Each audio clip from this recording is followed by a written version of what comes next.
বসিরহাট উত্তর বিধানসভা কেন্দ্রে তৃণমূল প্রার্থীর বিরুদ্ধে এলাকায় পড়ল পোস্টার। প্রার্থী বদলের দাবিতে অস্বস্তিতে শাসক দল। তৃণমূলের প্রার্থী তালিকা ঘোষণা হতেই দিকে দিকে বিক্ষোভ অব্যাহত। সেই ক্ষোভের আজ এসে পড়ল বসিরহাটে। বসিরহাট উত্তর বিধানসভা কেন্দ্রের তৃণমূল প্রার্থী তৌসিফুর রহমানের বিরুদ্ধে এলাকায় পড়ল পোস্টার। পোস্টারে দাবি করা হয়েছে তৃণমূল প্রার্থী মানছি না, মানব না। প্রচারে তৃণমূল কর্মীবৃন্দ বলে দাবি করা হয়েছে। তৃণমূল কর্মীরা আবু তাহের মোহাম্মদ আব্দুল্লাহকে প্রার্থী হিসেবে দাবি করেছেন। বহিরাগত প্রার্থী মানা হবে না বলে সাফ জানিয়ে দেওয়া হয়েছে, যা নিয়ে অস্বস্তিতে পড়েছে তৃণমূল নেতৃত্ব।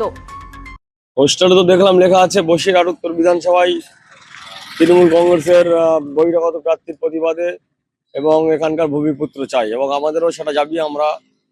আমি একজন সাধারণ তৃণমূল কংগ্রেসের কর্মী, আমিও চাই আমাদের এখানকার স্থানীয় ভূমিপুত্র যে কেউ দাঁড়াক। কারণ যিনি প্রার্থী হয়েছেন শুনলাম তার বাড়ি উত্তরপ্রদেশে, তিনি একজন অবাঙালি, তিনি আমাদের এখানকার কেউ নন। এবং বিগত দিনেও আমরা দেখেছি বাইরে থেকে এখান থেকে প্রার্থী হয়ে জিতে গেছে এবং তারা গত 5 বছরে আমাদের সঙ্গে দেখা করেনি। তাই আমরা এবার চাইছি আমাদের এখানকার ভূমিপুত্র মাননীয় অভিষেক বন্দ্যোপাধ্যায় এবং মাননীয় দিদি মমতা ব্যানার্জির কাছে করজোড়ে নিবেদন যে আপনারা আমাদের এখানকার বসিরহাট উত্তর বিধানসভায় একজন ভূমিপুত্রকে প্রার্থী করুন। সাধারণ মানুষের আবেগ, সাধারণ মানুষের কর্মীদের কথা চিন্তা করে আপনারা এখানে আমাদের ভূমিপুত্র যে কাউকে প্রার্থী করুক। এবারে নির্বাচনে বসিরহাট উত্তর বিধানসভা কেন্দ্র থেকে তৃণমূলের প্রার্থী হয়েছেন তৌসিফুর রহমান। কলকাতার বাসিন্দা তিনি। তাকে প্রার্থী হিসেবে ঘোষণা হওয়ার পর থেকেই বসিরহাট উত্তর বিধানসভা কেন্দ্র জুড়ে তৃণমূলের কর্মী সমর্থকদের মধ্যে গুঞ্জন শুরু হয়েছিল। প্রার্থী বাতিলের দাবিতে সরব হয়েছিলেন স্থানীয় কর্মীরা। সেই গুঞ্জন এবার প্রকাশ্যে এলো। আমাদের ক্ষোভটা এর আগের বার যে দাঁড়িয়েছিল তাকে তো আমরা দেখাই পাইনি, সে ওরকমই দেখা যেত বিদেশীয় মতন। আমরা চাই আমাদের এখানে কি প্রার্থী নেই ভালো, আমরা সেই প্রার্থীকে চাই। আমরা একে চিনি না, জানি না, একে দিয়ে আবার ঠকবো? আমরা একে মানছি না, মানবো না। সামনে হয়তো আমরা একে ভোট কি আমরা একে মুখও দেখবো না, আমরা দেখিনি তো একে, ভোট কেন দেবো একে আমরা? এ বিষয়ে হাসনাবাদ ব্লক তৃণমূলের সভাপতি এসকেন্দার গাজী বলেন, এটা বিরোধীদের চক্রান্ত। বসিরহাট উত্তরে বিরোধীদের কোনো জায়গা নেই। তারা জানে তারা জিততে পারবে না, তাই তৃণমূল দলের ভাবমূর্তি নষ্ট করার জন্য এসব পোস্টার লাগাচ্ছে। দলের মধ্যে কোনো গোষ্ঠীদ্বন্দ্ব নেই, আমরা তো প্রার্থীকে নিয়ে প্রচার করছি। যে পোস্টারের কথা বলছেন এটা বিরোধীদের চক্রান্ত। বিরোধী রাজনৈতিক দল যারা আছে তারাই তৃণমূলের ভাবমূর্তি নষ্ট করার জন্য এটা করেছে।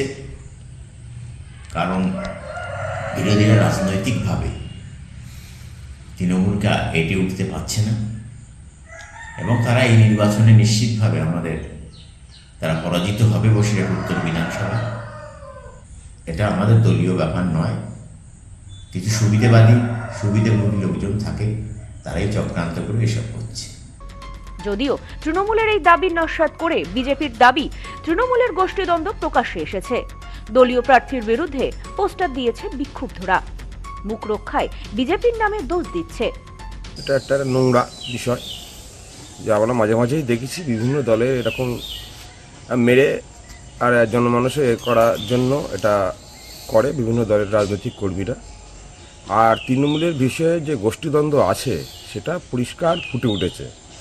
আপনারা দেখেছেন এই তৃণমূলের যে প্রার্থী তালিকা প্রকাশ হওয়ার পর তাদের প্রাক্তন বিধায়ক সংবাদ মাধ্যমে ক্ষোভ প্রকাশ করেছেন, আর একজন রানিং বিধায়ক তিনি আর তার দলবল নিয়ে পরবর্তী কি করা যায় তার জন্য মিটিং করেছেন। এইসব খবর মিডিয়াতেই এসছে। সুতরাং এটা পরিষ্কার এটা তৃণমূলের গোষ্ঠীদ্বন্দ্বেরই ফল, এর মধ্যে অন্য দলের কোনো কারসাজি নেই। Bureau report, news no man's land, Basirhat. New PC jewellers, সম্পর্ক গড়ে দেয়। বনগাঁতে আমাদের 3টি শোরুম প্রতিদিনই খোলা। নিউ পিসি জুয়েলার্স, বনগাঁ বাটার মোড়। New PC jewellers branch Kumudini স্কুলের বিপরীতে। New PC jewellers beauty, Motiganj, Hatkhola. আমাদের এখানে সোনা কিনুন পেপারের দামে।